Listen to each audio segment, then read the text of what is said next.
Welcome to Wedding Day Podcast with your hosts, Sonja Babich, CEO of Iron Diamond Media, a leading wedding resource featuring 7 localized wedding brands across the country. Hi everybody, Sonja here with Wedding Day Podcast. We are at Ocotillo Golf Club and I'm sitting here with my fabulous editor, Chelsea Gibson. Hi. I'm editor of Arizona Bride, which is why we're here today, but of course Oregon Wedding Day as well. But who's our guest is the amazing Amber Lynn of Snapdragon Bloom Bar. Hi, Amber. Hello, ladies. So grateful to be here. We're so happy to have you. We're so happy to have you. And you've owned your business for 4 years. You've been in the wedding industry since 2009. And we crossed paths a year ago at the Arizona Wedding Show. And that's when I fell in love with you. Literally. Thank you Your so energy much. was just like this. Is exactly how I met you. Where energy was watering my flowers, making sure they were staying hydrated for our sexy magazine box. And you have just been such a great supporter and cheerleader. And you are extremely talented. Like, let's talk about that. We've collaborated on some shoots, and she's the best. And she just has a command of flowers that I've not seen, you know. You guys are very surprised. Oh my gosh! See, this is all part of it. But like you your know. passion, you can feel them in your flowers, Amber Lynn. Like it is absolutely like refreshing to see that. And some of what she said in the questions we got, just about being so intentional. Yes. What they bring to your wedding day. I mean, they're like my favorite wedding day And we detail. know how hard you work too. Thank you. Oh my gosh, you guys. I don't want to make you cry. We'll pivot. Okay, so you're busy bee. We just got the whole lowdown. Bzz. And I just saw like on your Instagram, you're covering your flower garden in your backyard. Yes, for the frost. We have a frost here in Arizona. I was gonna Like say, I how was do gonna you say a flower garden in grow Arizona. anything here? I don't know. I know. How's that possible? When I actually started paying attention, I'm like, that's Amber Lynn with a flower garden in her backyard. Like, tell me about that. It takes a lot of love. Patience, I would imagine. Patience to the moon and back. It's a lifestyle. Growing flowers comes from my family growing up on farms and gardens. It's in my DNA, and it makes me so happy. From Tennessee. From Tennessee. I'm from Nashville, Tennessee, so yeah, the y'all comes out. But it's just having my great grandma, my grandma, my Aunt Rosemary, all of them have taught me. Yes, a lot of them have plant names. I'm obsessed with that. That's so cute. It is cute. I love her. My blonde moment, I just got it a little second after. And my mama, like they've taught me so much about from holistic healing to growing flowers and herbs and putting things in all the way to your hot teas to arranging flowers for your dinner table, because we deserve that too. But it started as a hobby originally and just like a meditative practice. And I went to school for dental. And so, yeah, yay. Pivot, did that for about 12 years. But the love for weddings started in 2009. And I worked at a private country club as an assistant wedding coordinator. Surprise, that's where I learned all the logistics. Which is amazing for your background. It's really important. The customer journey, the customer experience, delivering that white glove experience, that is number one. You can make beautiful flowers all day, but at the end of the day, that communication, that experience is that is key to a holistic experience for your couple. And then I just fell in love with the in-house florist, and I started to bring that synergy or that connection together of, wait, I already do this at home. I've already was raised this way, and now I can put it to use and bring this intentional practice to life for people in love. Like, are you kidding me? This is a job. That doesn't feel like a job. It felt like a dream. Yeah, And your so, passion truly comes through. I remember one moment she did the flowers for our shoot at Silverleaf, which was beautiful. one of the cover's last issue. Yep. And I remember you came with all these Well, you came with tons of extra stems, which I want to talk about in a little bit because it's amazing for flat lays, etc. Yes. Which, you know, people don't necessarily think ahead too. But I remember there was one bouquet and I was like, this is so beautiful. Like, what if we took out just this one stem? And you were like, you were so approachable and you're like, I absolutely see that vision as well. And you reworked it on the spot. It was perfect as is. But it was like, you were so approachable and lovely to work with and just like go where the vision needs to go. Chelsea, and that's I feel like as a bride, like if you want to be able to, or a groom, our couples to say, to be honest, not feel and scared flexible of any of your vendors, like because at the end of the day, it is your day and you want your vision to come to life. And to feel like it's a safe space with your vendors. You have to be flexible. You have to be prepared to pivot. If you didn't have to pivot on an event or in a wedding, like it's wow. See, and that's why interviewing your wedding pros are so important, because some florists, floral designers would take such offensive sometimes if you touch a flower from a bouquet. And it's like, but it's not perfect. And are you the customer? Yeah, no. You're the always right. Mm-hmm. We put flowers together. That is our medium in which we deliver that art. Mm-hmm. But at the end of the day, like I'm the eye of the beholder of what I designed, and we can have this beautiful color story and create this storytelling moment through florals and installations and all the things and the whimsical details and every little texture. But if there's one little element that's off because of the view of the couple or the bride or the groom or whoever, it's okay. Well, it's okay. okay. If you have a relationship with your couple, your bride, and your then planner. it's okay that you can talk about it in that moment. Be like, I can pivot. I got you, girl. And that's the thing too, is like you don't know sometimes until you see. Like, and so we got to that venue and it was like, okay, these colors look great. Here against this backdrop. So let's lean into these colors. Or like, our model came and once she was made up and whatnot, I was like, oh my gosh. We had models. Yeah, I was like, models. Yeah. Well, and the lighting, yellow bouquet. The lighting plays into it, and that can change the color harmony too. So it's just like, settings. being flexible. This is like my number one thing that I feel about florists and florals in general. And we were talking about this beforehand, was people don't know what's in season. And so you're like, yes. So they see X, Y, and Z, and you're like on Pinterest. You're like, it's Arizona in May, like the hydrangea will not, like it won't. Yeah, you guys, that's a whole new avenue here, is the heat. Yes. Yeah, the heat is Do you just brutal. Like rapid fire install like Minnesota, last minute? we have winter. Like that's our you put a bouquet outside, Oregon's rain. Dead. But like here, it's the heat. You do a lot of praying. Right? We pray a lot. Please don't wilt. Don't wilt. You have to have the time to educate them about how to take care of it. It starts Their with flowers on the heat. setting boundaries. It just starts and you're with, just like, this won't work. Yeah, you have to, again, communication, being real with your couple, delivering an experience to them starts with setting those boundaries. Educational information on what is in season. The seasonality is so important. But sure, florists can source a lot of things and out of season from imported from other parts of the world. You pay for it. Florals are a luxury, guys. They are luxury. And so is the person putting them together and the team that's skilled required to do it and getting it there. And it's perishable. And it has to stay hydrated. And there's like the logistics of florals. They're temperamental. Yeah, they're drama queens. But you have to give them so much love, and it's important to know what you can't do for your couple and what would be more beautiful, more impactful for their venue, their space, their theme, and what's cohesive to their planner. They just don't know what's possible. Right. They might make this Pinterest board and it's like, it has all these things out of season. Sure, we might be able to get some of them, but what you're seeing is maybe you're just looking at the color harmony and the composition that they love.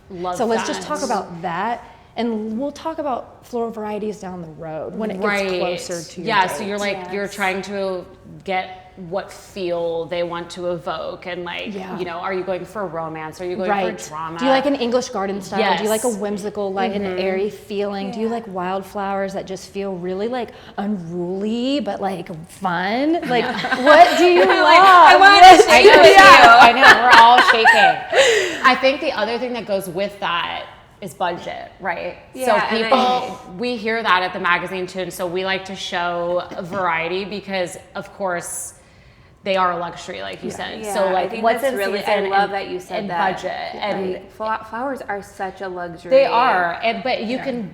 That's where your expertise would come in and be like, you know what, this will give that same look, but it might be a little more affordable and easy to source. Like, or something. I remember when I was getting married, I bring that in just because the mindset, right, when we were getting married. I didn't like greenery back in the 2014. I didn't What want were any your greenery. flowers? Oh, I had a lot of peonies. I can see that. A lot of peonies, peonies. The pink ones? Light pink? White, pink, burgundy, you name it. But the fullness, to make it feel full and fluffy, and big bloomy. Yeah, like big sometimes if blooms. you get so tight knit, it doesn't feel full. It kind of makes your tables look naked. Yeah. In a sense, that's when the greenery can make it so full. And I remember my florist being like, so I have this idea. How about cherry blossoms? I'm like, oh, I love cherry blossoms. And I was like, I don't know. And then the day I'm like, it was brilliant. Yeah.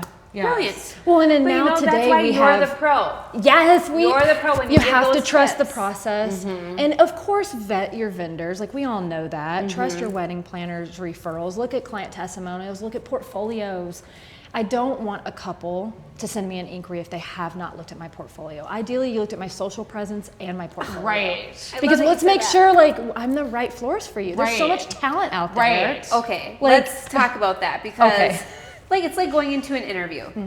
Did you do your homework about me before you met me? Exactly. If you can tell right away, you're like, you don't even know what I do. I'm about to be a part of your I'm like, big day. Yeah. I'm going to be a family member of your day, of your dream vendor team. Like, you want to make sure that you're not just, it's not a second thought, that it's intentional. It's 'cause, like, nice when an engaged couple probably comes in and they know a lot. Yeah, a lot of them do stalk you before they meet you, Yeah. but you can tell when they haven't, and you're just like, oh, you're vendors just another know right number. away. I can read the inquiry and I know right away if they have not, if I've not felt that they know who, really what they're looking for, really what their style is. Ideally, they have a planner and a designer, and if not, I can support them, but I need to know that and feel that I am the right fit for them. Or in an investment. Yeah. Like in each other too. Yeah. If it's feeling cold, it's not gonna like. And at the end of especially the day, it starts that way. It's gonna be hard to. I want want to love what I'm doing too. Like, I want to love, Be excited and motivated about it. And I only do about 20 to 22 weddings a year. So Love if I'm that. blocking off these dates away from family, spending a week designing and incorporating all these different elements from, you know, this beautiful world we live in now with AI, and I'm able to deliver these mock-ups to you through months and all your communication. I want to make sure that I'm also flowering for an event that I feel good about too. True. So it shows. Intentional, for sure. So with the seasons too, sometimes in a season something dramatically happens. Yeah. Right, and it changes Every the season. following season. How do you deal with that? Like when you have to almost deliver bad news, like, oh honey, those blue hydrangeas from Holland, they had a frost. They didn't make it. Like, how do you handle that? But it does happen, you guys. It does all the time, every season. Because they're drama queens and they're like a natural thing. So it's like things Yeah. happen. But like, I It's a can get perishable but product that it is it going to be dies. more expensive. Like, do you really want those blue does. hydrangeas? Yeah. So, You again, have to adapt. You have to be creative and pivot. and Pivot. set those boundaries in the beginning. Yes. And so it's, you know, when I create this curated proposal to them after we've already had a meet and greet, or just going over like the basics foundation of their day, getting to know your couple. But then when you deliver a proposal or a mood board or whichever, you have to make sure that you explain those things in the way that you're presenting your dialogue. You can't say you're going to have exactly this flower and you're going to have exactly this look from this photo. You have to make sure you Right. set those boundaries of it could look something like Has this. to be fluid, right? Your floral compositions and styles and stems might look something like this. We're planning for daisies and peonies. the Claire de Lune peonies appear to be in season at that time, but stay tuned. Like, it's all about that dialogue to make sure if that time comes and there was a shortage from that grower, wherever they came from, oh my gosh, Mother Nature, we can't control her. So there's so many things that can happen from the time it leaves that grower in, let's just say, South America, or it's imported locally from somewhere in California or the Pacific Northwest, wherever it's coming from. If it didn't make it on the truck, or it rotted on the truck, let's say there was a blockage and the truck couldn't get to the wholesaler, that's out of my control. So I have to do the best substitution in-house in that time. I have to pivot immediately and do what. In florals, when we do a substitution, we have to pick something that's very similar in the composition, ideally colors, shape, style, but at the end of the day, you just don't want to make any promises with Mother Nature.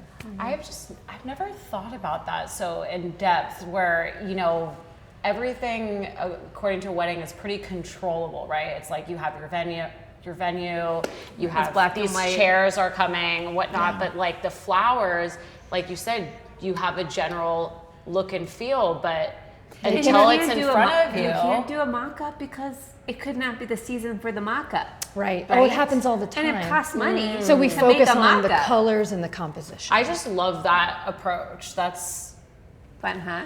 super fun. It's super fun. You're like, it's really fun. You have to love being a florist. Very, very much. It's really fun when none of my flowers come. Do you think that the mood board should come from you or should come from the wedding planner? Usually it's both. Oh. Yeah, usually it's both. Or do you have planners being like, no, we don't want you to communicate with them. Send us the mood board, and then we want to make can sure also it keeps depend the line clean. It can also depend on the planner. There are, just depending on the personality of the planner, the logistics and the way that the planner likes to work. That's why it's important you build those strong relationships with your planners. And so you respect and understand how they like to operate and work in different times, in different deliveries of the phases of when they deliver these mood boards. Usually what typically happens is a planner will reach out and say, hey, are you available on this date? Here's the mood board. Yes. Great. Let's say we're available. Sounds good. I can use this as a tool to help support a productive proposal for this couple. So you're not just like shooting in the dark of what the colors are, the composition, the shapes. And then from there, as the time gets closer, a florist, for me, I'm a full service florist, so I am going to deliver a mood board that's going to show a little bit more of what you can expect. You had the proposal, you had the itemized invoice, you already know all the impact that's going to be made. You already know the storytelling of the different spaces throughout your venue or wherever you're getting married. But I want to show you just a little bit more. And for me, I like to connect with local flower farmers. I like with the Arizona Flower Collective. I like to also use my partnership at our wholesalers that I'm so grateful for. I mean, But they just adore you. we're only as good as our wholesalers and our flower farmers, period. Like they're educators doing everything too. They're for the us. ones like telling you what's the scoop of a season, Right. and there's been a shortage. Oh yeah, somewhere. I place floral orders like almost every week. Yeah, those for are your They're a your month cheerleader coming. too. They are, and almost every floral order I place, it usually something gets kicked back. Hey, we might not be able to get this in. So I want to just kind of jump in and explain this. So a wholesaler again is like who is a distributor of flowers. Yeah. Right. Yes. But they needed you because if you didn't sell or make flowers, they're out of the job. I am the wholesaler's customer. Yes. Right. I am, and then my And if couple. You are between the couple and Exactly. the wholesaler. And Yes. exactly. so couples, you do not go to a wholesaler. Correct. Do not. It will, Well, they will If be- you think you can do flowers yourself, I don't want to say think again, but like it's a lot of work Yeah. and you don't want to be doing, and it's timely. that's and a week's worth. And I you mean, should my not be team and I, it worrying takes a about- week Yeah, to design. so like cooling of right flowers. here. Do you have a cooler? Like Yes, I do. Yeah, I have a commercial floral cooler, and Oh my gosh. the longevity of your flowers lasts longer. For me, in my practice, what I like to do is pick up florals on a Monday for a Saturday wedding, for example.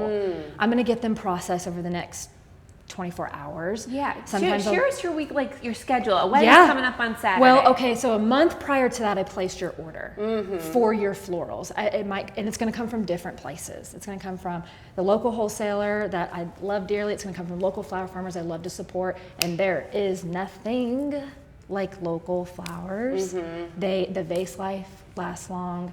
They're special. You can get in different stages of the flowers and not just a bloomed stage. You can have some. It's just special. It's really special. Which is what you want anyway. If you're choosing to get married in this beautiful place, if you choose local, you're supporting local. Yeah, too. and it honors it. Like local. you know, you don't want to put a flower that's not. I mean, you sure can. You can, yeah. But I like to incorporate best of both worlds. You know, I it's love just mixed media. Yes, love that. So I place that order and I make sure everything has been confirmed. Still, anything can happen, but hey, we're looking good. Your order's confirmed. A few weeks go by. Now it's time to start prepping those hard goods, the vases, the candles. Whew, that's a whole beast. That's a whole new podcast. That's another day. Too. Yeah, it is. That requires more team members, just candles alone. So prepping those, getting the candle order in, making sure that that arrives on time. All your hard goods prepped, the chicken wire, the floral tape. There's a lot involved with the mechanics of florals that it's not very sexy. A lot of people don't talk about it. I didn't think I was going to hear chicken wire. wire. Like DIYing your flowers. There are mechanics involved here. Yeah, it's there's a lot of like engineering and building, which is really fun. I think it's super exciting to problem solve. How are we going to get those florals up there? You have done amazing installation. It's fun. But then, okay, so you get your hard goods prepped and then you pick up your order. Yay, everything arrived. Nothing was molded. Everything looks pretty. You don't think of that with flowers. Yeah, and you have to unbox. And there's industrial staples. There's a lot of plastic. There's a lot that you have to recycle as well. So that's a whole nother we know about carbon post-wedding. Yeah, that's a whole nother podcast. No, we had one. We're gonna have a series with you. Okay. There's so much to talk about. Yes. We could talk about it for days, guys. But hey, got the time if you have the energy. I know. So then you start processing those flowers. Processing essentially, just in a nutshell, means you're removing everything from that bulk order. You're getting it immediately hydrated in water. You're fresh cutting them. Sometimes you've got to do certain things depending on the flower to help. It's like chemistry, guys. There's a lot of chemistry involved. Yeah. Some flowers need to sit in room temperature while other flowers need to go directly in your cooler for that Saturday wedding, so it looks super nice. Turkey, yes. Just you want it to make that impact that the couple's expecting. Yeah. I have like a question I'm dying to ask. Okay, let's make this. This is our final question. Okay, it's a perfect I'm ready. note to end on. I have the wiggles. I want to know, what is your favorite floral moment of a wedding day? Wow. Okay. There's so many. I know. That's why I want to know. Okay. From the expert, what's your favorite? My favorite, especially when I get to incorporate my flowers that I grow, because I have my own little urban flower farm. So whenever I have the designs, crazy, but I love. It's a crazy world, but I love it. So if I'm able to incorporate those flowers into their designs, usually for my spring weddings, for all my spring couples, getting to see something that I grew from seed for over 5 to 6 months, and then now in the arrangements that made this storytelling, poetic moment impact for the couple. Like, I usually walk away after I'm done designing and I'm in tears, and I'm just like, oh my God, I look so unprofessional right now. No, but that is sums up your love for what you do. It is. It truly is, and that you care that much with every flower, petal, bouquet. Yeah, this is not a job. So it's cool that it literally career. comes from your home into a wedding day. That's awesome. That's awesome. Thanks, guys. Thank you. We're just your biggest cheerleaders. We are. I am feeling really good right now. Well, Thank Amber Lynn, thank you so much for sitting with us today. We appreciate your talent and love your talent always coming into our pages and our content with Arizona Bride. So we are excited for more fun times ahead with you. Yay. Thank you, ladies, so much. This is an honor. I'm so grateful to be here. It's just the start. Serious. Well, thanks everybody for tuning into Wedding Day Podcast. I can just keep shimmying and giggling with these two all day long. I know. We'll see you next time. See you. Bye. Bye.